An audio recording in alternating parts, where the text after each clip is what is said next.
गुस्सा इतना आ रहा है ना मेरे को जिसकी हद नहीं। तो ये सिर्फ ऐसा नहीं है कि सिर्फ सिस्टम करप्ट है, सभी करप्ट है, आप मैं सब करप्ट है कहीं ना कहीं पे। हमारे बच्चे के लिए डायपर दिला दो, डायपर हमने नहीं देखे, हम खुद पोतियां पहन पहन के बड़े हो गए। तो ये एक नॉर्मल आम आदमी की जिंदगी यही है कि वो सोचता है कि अपना काम धंधा करूं, रोटी कमाऊं, बच्चों को खिलाऊं, स्कूलों की फीसें भरूं या फिर इनके पीछे पढ़ूं मैं।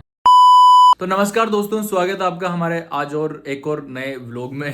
आई होप आपकी तबीयत अच्छी होगी, मेरी अच्छी है, बट आज मुझे स्ट्रेस काफी ज्यादा हो रहा है। अब एटम के पास जाना पड़ेगा, आप उनको पोछा झाड़ू लेना है, बट वो एटम से डरते हैं बहुत ज्यादा। तो स्ट्रेस हो रहा है दोस्तों मुझे। स्ट्रेस किस बात का? स्ट्रेस की वजह से मैं आज जिम भी नहीं जा पा रहा हूँ। सुबह 7 बजे मैं उठ जाता हूँ हर दिन, और 7:30-8 बजे तक तो मैं जिम चला ही जाता हूँ। बट आज टाइम हो चुका है 10:14 और अभी तक मैं जिम नहीं पहुंचा हूँ, जा ही नहीं पा रहा हूँ मैं। दिमाग ब्रस्ट हो चुका है दोस्तों, मतलब काफी ज्यादा फ्रस्ट्रेशन चल रही है मेरे दिमाग में। है ऐसे ऐसी चीजें हो जाती है जैसे मैंने अपनी दुकान पे हुई, ये बहुत स्ट्रेसफुल चीजें हैं। पर ठीक है ना, मतलब कोई उलझना नहीं चाहता इन चीजों में, बट फिर भी उलझना पड़ता है, क्या करें। पर कोई बात नहीं यार, सब अभी मेरी जिम में से तो 11 बजे बंद हो जाएगी, तो मैं सोच रहा हूँ मैं जाके तो हूँ कम से कम, है ना, तो भी थोड़ी बहुत एक्सरसाइज करूँ, क्योंकि मेरा रूटीन नहीं टूटना चाहिए। रूटीन टूटते ही कॉन्फिडेंस डाउन हो जाता है फिर। तो मैं जिम तो जा रहा हूँ, वर्कआउट करूंगा। एटम कब से मेरे आगे पीछे नाच रहा है, एटम का पर्दा तैयार हो गया दोस्तों।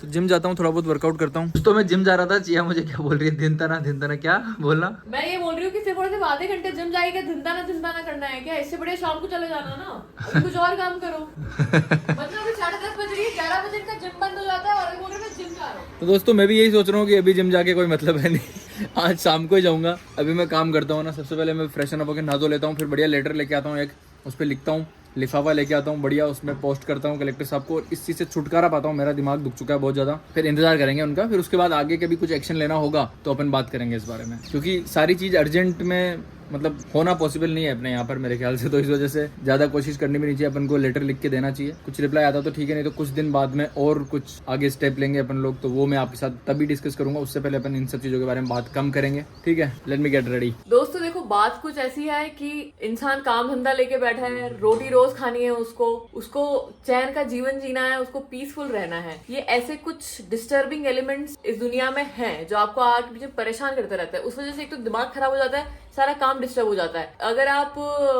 80 किलोमीटर पर आवर की स्पीड चल रहे हो तो आप वो 20 किलोमीटर पर आवर की स्पीड पे आ जाते हो इस वजह से। और दूसरी बात ये कि इंसान फिर सोचता भी है कि साला इसके पीछे पड़ूं या फिर अपना काम करूं। तो ये एक नॉर्मल आम आदमी की जिंदगी यही है कि वो सोचता है कि अपना काम धंधा करूं, रोटी कमाऊं, बच्चों को खिलाऊं, स्कूलों की फीसें भरूं या फिर इनके पीछे पड़ूं मैं। तो इसीलिए हम लोग बहुत ज्यादा नजरअंदाज कर देते हैं। बट हम लोग नजरअंदाज नहीं करने वाले हैं, हम लोग अभी लेटर लिखने वाले हैं। उसके बाद में क्या होता है क्या नहीं होता है हमको भी तो पता पड़े कि किस लेवल तक जाके काम होता है। तो जितना भी धीरे धीरे होगा हम धीरे धीरे ही करेंगे भली उसको, पर कुछ ना कुछ करेंगे तो सही, क्योंकि गलत है तो गलत है। सब लोग यही सोचेंगे तो फिर करेगा कौन काम। पर अब वही बात है कि हमें बिजनेस में भी बहुत सारा कुछ करना है। मुझे कब से तो चेक साइन करके देना था, मुझे आज तक अपना चेक बुक नहीं मिली है। बहुत सारे काम है जो मैं नहीं कर पा रही हूँ क्योंकि मेरा सर दर्द हो रहा है, बहुत तेज सर फट रहा है कि किस तरीके के लोग होते हैं। अपने काम से काम क्यों नहीं रख सकते लोग? कोई गलत कर रहा है उसको जाके उसके पीछे पड़ो ना। कोई सीधे सीधे रोड पे चल रहा है, आप उसके पीछे क्यों पड़ रहे हो? मुझे समझ नहीं आ रहा। चाइल्ड ट्रैफिकिंग हो रही है, कोई कुछ नहीं बोलेगा। कारखानों में, फैक्ट्रियों में बच्चे बेचारे पटाखे बना रहे हैं, कोई कुछ नहीं बोलेगा। थैलियां बन रही है, थैलियां बनने वाली कंपनीज को जाके, फैक्ट्रीज को जाके रोक नहीं लगाएंगे। जहां पे थैलियां बिक के आ रही है दुकानों पे, छोटी छोटी दुकानें, वहां पे जाके रेड मार देंगे। जहां पे पटाखे बन रहे हैं वहां पे जाके रेड नहीं मारेंगे, जहां पे पटाखे बिक रहे हैं वहां पे जाके रेड मारेंगे। तो कोई सेंस नहीं है इस बात का। किसी भी चीज को खत्म करना है जड़ से खत्म करो, और नहीं तो कुछ हो नहीं सकता। आज अगर मैं देखने जाऊं तो रेस्टोरेंट लाइन में साला ये लाइसेंस चाहिए, वो लाइसेंस चाहिए, ये चाहिए, वो चाहिए, ये क्यों नहीं है, वो क्यों नहीं है आपके पास में। तो आप एक बात बताओ, एक सबसे ज्यादा बेसिक लाइसेंस है जो सबको पता होता है कि फसाई का लाइसेंस है। आप फसाई देते ही क्यों हो जब आपको ये 3-4 लाइसेंस और जो भी होते होंगे मुझे नहीं पता, और ये 25 लाइसेंस या 50 लाइसेंस जब हम रेंट के लिए अग्रीमेंट साइन करवाने जाते हैं उसमें भी तो भारत सरकार का थप्पा लगता है। तो मुझे आपको क्या पता क्या लग रहा होगा, पर मेरा एक बेसिक क्वेश्चन है ये कि आपने रेंट पे जगह दे दी है, आपको पता है कि वो दुकान के लिए यूज में आएगी, तो आपने वहां पर एडवोकेट के, गवर्नमेंट का स्टाम्प लगाया क्यों है? आपको पहले चेक करना चाहिए ना कि ये 555 लाइसेंस जो चाहिए वो इनके पास है कि नहीं है। और ये 555 लाइसेंस के लिए मैं कभी नगर निगम दौड़ू, कभी मैं ई मित्र दौड़ू, कभी मैं कोई दूसरे ऑफिस में दौड़ू, कभी मैं यूआईटी जाना पड़ेगा मुझे। मतलब कोई एक जगह होती होगी ना कि ये है फूड बिजनेस का काम है, यहाँ पर इसको चाहिए 555 लाइसेंस, इसके लिए ये फॉर्मेलिटीज चाहिए। तो इंसान पहले वो फॉर्मेलिटीज पूरी करेगा फिर दुकान डालेगा ना। यहाँ पर क्या होता है, इंसान ने दुकान डाल दी, उसका काम चालू हो गया, उसने बेचारे लोगों को उसने जॉब पे भी रख लिया। फिर एक दिन आ जाएंगे ये लोग कि भाई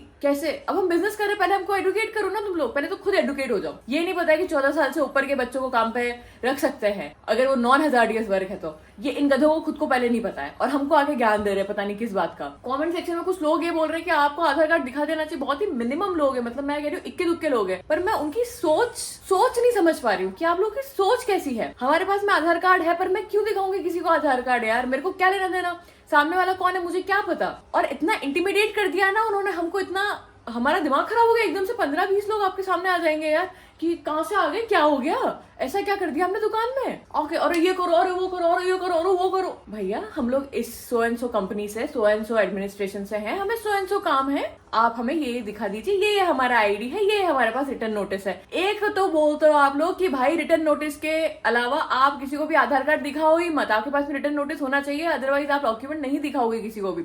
फिर बोलते हो कि आधार कार्ड दिखाओ, अभी पुलिस को फोन करे क्या, अभी बिठाऊं क्या, अभी अभी अभी क्या बोलते हैं उसको, अभी दामाद बनाऊं क्या, ये करूं क्या, वो करूं क्या, सालो पागलो। तो फिर ये रूल्स रेगुलेशन का कोई मतलब है कि नहीं है? मेरा तो सरदर्द हो गया है, गुस्सा इतना आ रहा है ना मेरे को जिसकी हद नहीं। मेरे हिसाब से धंधा किसी को करने मत दो इनिशियली। जिस दिन फर्स्ट डे दुकान खोली खोलने मत दो। जिस दिन रेंट एग्रीमेंट साइन करवाया उस दिन साइन मत करो।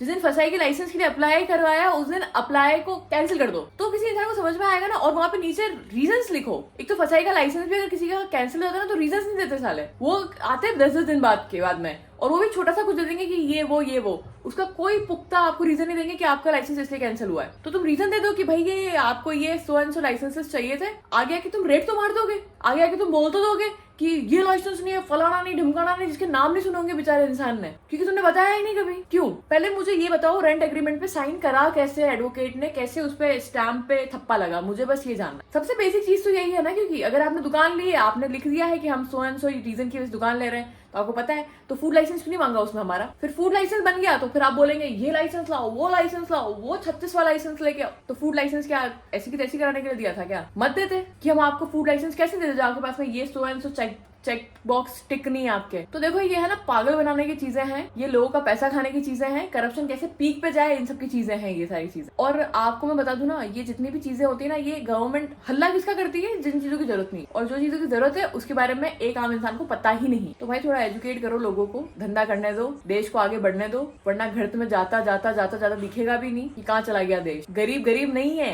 एक वीडियो में किसी में आप चेक करना, वो बंदा बोल रहा है फुटपाथ पे रहने वाले लोग हैं वो लोग, और वो बोल रहे हैं कि हमारे घर में 4 चीजें बनती है, दाल रोटी सब्जी मच्छी। गरीब नहीं है, सिर्फ मिडिल क्लास गरीब है, अमीर भी गरीब नहीं है, गरीब भी गरीब नहीं है। आप फुटपाथ पे बैठ जाओ, आपको कितनी भीख मिलेगी आप देखना। जितना आप कॉर्पोरेट में जाके पूरे दिन मजदूरी करके पैसे नहीं कमा पाते हो ना, उतनी आपको एक दिन के अंदर फुटपाथ पे भीख मिल जाएगी। तो गरीब है ही नहीं गरीब, उनको रेंट नहीं भरना, उनको कहीं पे जहाँ देखो चादर लगा के लेट जाएंगे आराम से, उनको किसी को भी वो पे नहीं करना, बिजली का बिल पे नहीं करना, पानी का बिल पे नहीं करना, कुछ नहीं करना उनको। मैं किसी दुकान पे थी तो मेरे से 2 रुपए 5 रुपए नहीं मांग रहा था, वो बोल रहा था मेरे को वॉफल खिला दो, वो बोल रहा मुझे पिज्जा खिला दो। कोई 2 रुपए तो मांगता ही नहीं आज के टाइम पे, बोलते 10 रुपए दे दो, 20 रुपए दे दो। 10 रुपए भी मैं बोल रही हूँ बहुत छोटी बात हो गई है, 20 रुपए दे दो, 50 रुपए दे दो, ऐसे भीख मांग रहे हैं लोग। हमारे बच्चे के लिए डायपर दिला दो, डायपर हमने नहीं देखे, हम खुद पोतियां पहन के बड़े हो गए। मेडिकल पे खड़ी हुई थी, मैं सच बता रही हूँ, वो एक औरत आती बोलती है बच्चे को लेके मेरे बच्चे के लिए डायपर दिला दो। हमें खुद ने, हमारे माँ बाप ने पोतियां बांध के, वो ट्राइंगल आती थी ना, उसके 3 फूंदरे लटका के हमारी दादियों ने बनाया, और फिर हमने वो पहन के हम बड़े हुए हैं। और हमारे बच्चों के लिए भी हम यही प्लान कर रहे हैं, और इनको डायपर चाहिए। तो ये भीख देना ही बंद करो। खैर अभी मैं बात करने लगूंगी ना तो मेरा दिमाग खराब हो जाएगा। हमारी दुकान पे हम लोगों ने अलाउड नहीं कर रखा है, अगर आपको किसी को खिलाना है तो आप नहीं खिलाओगे, आप अपने लिए पैक करके ले जाओ, हम आपको पैक करके दे सकते हैं। पर अगर आप ये चाहो कि आप आओ यहाँ पर, ये जो भीख मांगने वाले लोग हैं इनको बढ़ावा दो यहाँ पर आके, तो हमारी दुकान पर हम लोगों ने वो भी बिल्कुल बंद कर रखा है। एक जना आएगा जमावड़ा लग जाएगा, खाने नहीं देंगे ये लोगों को। एक दिला दे, एक दिला दे, एक। और रात में जाके देखो इनके घरों में क्या इनके ये छप्पड़ वप्पड़ लगा के या जैसे भी ये रहते हैं उनके घरों में क्या बनता है। आप उतना अच्छा खाना नहीं खाते जितना ये लोग खा लेते हैं। तो ये लोगों पर दया करना बंद करो। सब लोग आए हैं, अच्छे खासे हैं, भीख मत दो। 14 साल से नीचे के वाले बच्चों को तो भीख तो दे दोगे आप लोग, पर उनको भी काम करना अलाउड नहीं है। काम करना अलाउड नहीं है, अच्छी बात, छोटे बच्चे नहीं करना चाहिए, तो भीख क्यों मांगनी चाहिए? और 14 साल से बड़े हो गए हो तो गवर्नमेंट बोल रही है कि काम करो, तो जाके काम करो, वो भी नहीं होता इन लोगों से। तो ये सिर्फ ऐसा नहीं है कि सिर्फ सिस्टम करप्ट है, सभी करप्ट है, आप मैं सब करप्ट है कहीं ना कहीं पे। हम लोग सब मिलके इस सिस्टम को इतना कमजोर बना रहे हैं ना नीचे से। आज हमारा यूथ है, उसको काम करना चाहिए। हमारा यूथ क्या कर रहा है आपको पता है, हमको ही पता है, और जो रोड पे है वो क्या कर रही है ये भी आपको पता है। तो हम लोग पागल है कि हम लोग काम करके पैसा कमा रहे हैं? हम सबको भीख मांगने निकल जाना चाहिए। तो ये सारी चीजें थोड़ी सी है जो ध्यान दो, भीख कम दो, आप खुद के लिए पैसा सेव करो ना, वही बहुत बड़ी बात है। इनके अभी मैं क्या बताऊं आपको, जो हमारे पास खुले नहीं होते थे ना, हम इन्हीं लोगों से 5-5 हजार के 2-2 हजार के खुले लेके आते थे। समझ रहे हो आप लोग, ये रियलिटी है देश की। और ये सो कॉल्ड गरीब लोग हैं ये, जिनके पास 5-5-10 हजार के 10-10 20-20 के नोट मिल जाते हैं। तो हर जगह पे गड़बड़ है। तो इसलिए 100 बात की एक बात है, अपना काम करो। और मैं तो जो थोड़े हायर लेवल पे लोग हैं, मैं उनसे ये बोलना चाहूंगी कि अगर आप लोगों को कुछ चीजें बतानी है तो आके किसी के माथे मत पड़ो, आप लोग उनको बताओ। पुलिस वाले भी, अरे ओए हेलमेट कैसे नहीं पहना, तेरी तो अभी रुक, अभी तेरा गाड़ी जब्त कराता हूँ, अभी तेरा ये लगाता हूँ, चल चल चल चल, तेरे को ये बताता हूँ। क्यों भैया आपने हेलमेट क्यों नहीं पहना? ठीक है आपका ये 100 चालान है, आप दे दीजिए, बात खत्म। नहीं, तेरी गाड़ी जब्त कराता हूँ, तेरा ये कहाँ है, तेरा वो कहाँ है, तेरी ये तेरी वो, पूछते बेचारे की लग जाएगी पर गाड़ी नहीं निकलेगी। तो हर जगह दिक्कत है। देखो बात करते जाएंगे तो बहुत सारी बातें हैं। मैं तो बहुत ही फ्रस्ट्रेटेड हूँ सीरियसली, बट काम करना जरूरी है, इसलिए काम कर रहे हैं। और ठीक है आप लोग भी अपना काम करते रहो, पर समझो इन चीजों को, भीख देना बंद करो, लोगों से डरना बंद करो, अपने लिए आवाज उठाओ, यही हो सकता है और कुछ भी नहीं हो सकता है। आप भी कुछ गलत मत करो, और गलत हो तो आप भी सहो मत। 100 बात की एक बात। सुबह मैं जिम नहीं आ पाया था, अभी आ चुका हूँ, मस्त मज़ा आ रहा है। ट्रेडमिल करी मैंने 1.5 किलोमीटर, ज़्यादा नहीं, क्योंकि टाइम होने वाला है, जिम बंद होने वाली है। मैं अभी ट्राइसेप्स करने वाला हूँ दोस्तों। Never skip your routine, skip होते ही आपका सारा मोटिवेशन डाउन हो जाता है। Never ever. मैं कर रहा हूँ अभी, फिर बाद में मिलता हूँ घर पे आप लोगों से। दोस्तों अभी अचानक से मुझे पता पड़ा है कि कल हम लोगों को, चिया को और मेरे को चित्तौड़ जाना पड़ रहा है अर्जेंटली, क्योंकि पार्टी करनी पड़ रही है दोस्तों। मेरा एक दोस्त रहता है चित्तौड़, वो फिर 9 तारीख के बाद वो 6 महीने के लिए कहीं चला जाएगा, तो वो बुला रहा था मिलने। कल हम लोग चित्तौड़ जा रहे हैं। सुबह 6 बजे की हम लोगों ने ट्रेन बुक करवाई है। ट्रेन तो क्या, ट्रेन में सीट बुक करवाई है, ट्रेन नहीं करवाई पूरी अभी। और कल सुबह हम लोग निकलेंगे 6 बजे। आज का वर्कआउट डन हो गया मेरा। चिकित्सा एटम को क्योंकि हम लोग लेके नहीं जा सकते, तो वो अपनी फ्रेंड के घर पर उसको छोड़ने गई है, छोड़ के वो आती ही होगी, तब तक मैं भी घर पहुंचता हूं और तैयारी करते हैं कल जाने की। आज के दिन की सबसे सेटिस्फाइंग चीज़ ये थी कि मैंने वर्कआउट कर लिया। मेरे को था कि यार आज मिस नहीं हो जाए, बट मिस नहीं हुआ, मैंने कर लिया, तो काफ़ी अच्छा लगा। थोड़ा रूटीन मिस नहीं होता है ना, तो थोड़ा अच्छा लगता है। तो जो चीज़ें फिक्स कर रखी है वो हो जानी चाहिए, ताकि क्या है, मोटिवेशन बना रहता है दोस्तों। फिलहाल मैंने रैपिडो बुक करवाई है, मेरे रैपिडो वाले भैया आ रहे हैं, फिर मैं घर पहुंचता हूँ और आगे की बातें अपन घर पे पहुंचते करते हैं। ओके दोस्तों, कल हम लोगों को चित्तौड़ निकलना है, तो जैसा कि मैं आपको बता रहा था, इस वजह से हमको आज, मतलब मेरे को अभी मसाला देने जाना पड़ रहा है आरती को। तो मैं जा रहा हूँ दोस्तों, मसाला दे के आता हूँ। और खाना, आज चिया घर पे खाना बनाएगी नहीं, तो खाना भी मुझे बाहर से पैक करवा के लेके आना पड़ेगा दोस्तों। मैंने कहा था कि खाना बाहर से मंगवाना पड़ेगा मुझे, तो मैं यहाँ पर पहुंचा हूँ, तब तक मैंने भैया से ऑर्डर मंगवा लिया था। पैसे कितने दूं? 50। दोस्तों देखो, आरती को काम करके आई है और खाली पेट सो रही है यहाँ पर। मैंने आके देख लिया, इसने खाना कुछ नहीं बनाया। दोस्तों आरती को मैंने पूरा सामान दे दिया था और उसको बोल दिया कि बेटा कल अच्छे से बिल्कुल ध्यान रखना और दुकान अच्छे से संभालना। दीदी और हम दोनों चित्तौड़ जा रहे हैं, क्योंकि अर्जेंट में पार्टी करनी पड़ रही है ना दोस्तों, समझा करो आप। स्ट्रेस हो जाता है दोस्तों, काम काम काम काम कर करके। सुबह जल्दी उठना पड़ेगा, इस वजह से आज जल्दी सोना पड़ेगा। तो thank you so much for watching our vlog. I hope आपको पसंद आया होगा। लाइक कमेंट शेयर करना ही आपको मैं रोज रोज बताऊंगा क्या। कल सुबह मिलते हैं 12 बजे। बाय।